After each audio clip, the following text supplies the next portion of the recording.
এই সরকার এখন একগুঁয়ে সরকার, মাফিয়া সরকার, শুধুমাত্র বন্দুকের জোরের উপরে, সন্ত্রাসের উপরে, রাষ্ট্রীয় যন্ত্রকে ব্যবহার করে টিকে রয়েছে। সেদিন খুব বেশি দূরে নয় যে এই সরকারের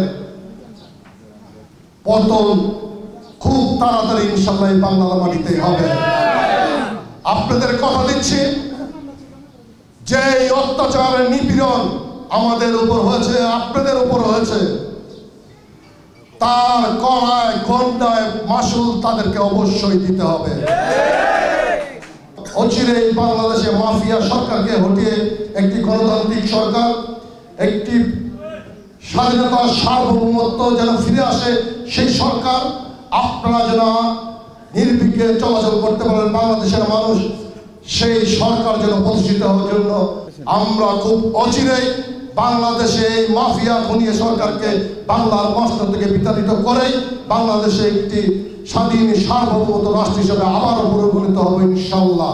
একটি উদ্যোগ নিয়েছেন, সেটি হলো সারা বাংলাদেশে বাংলাদেশ জাতীয়তাবাদী যুবদলের যারা নির্যাতিত, নিপীড়িত, গুম খুন হয়েছেন তাদের পাশে দাঁড়ানোর জন্য জাতীয়তাবাদী যুবদলকে নির্দেশ দিয়েছেন।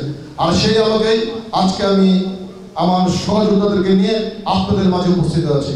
ওয়ালটন ফ্রিজ কিনে অনেকের মতো আপনিও হয়ে যেতে পারেন মিলেনিয়াল, সেরা পণ্যের সেরা অফার। যারা নির্যাতিত হয়েছেন, নিপীড়িত হয়েছেন, তাদের অত্যন্ত আন্দোলন সংগ্রামে কিন্তু আজকে শেখ হাসিনা একা হয়ে পড়েছে।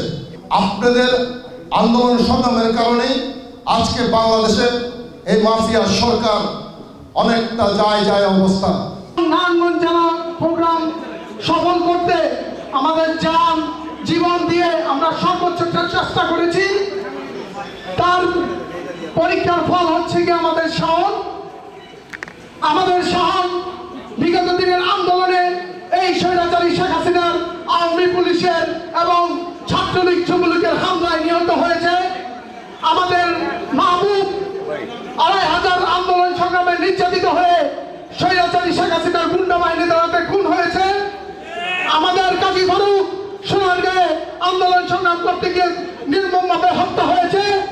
আমাদের নারায়ণগঞ্জে অতি সংখ্যক নেতা আছে যারা আন্দোলন সংগ্রাম করতে গিয়ে নিহত হয়েছে।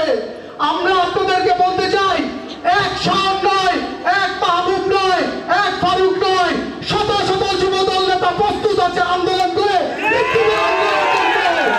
আপনাদেরকে বলবো, আপনারা নারায়ণগঞ্জ জেলা যুবদলের উপর ভরসা রাখুন।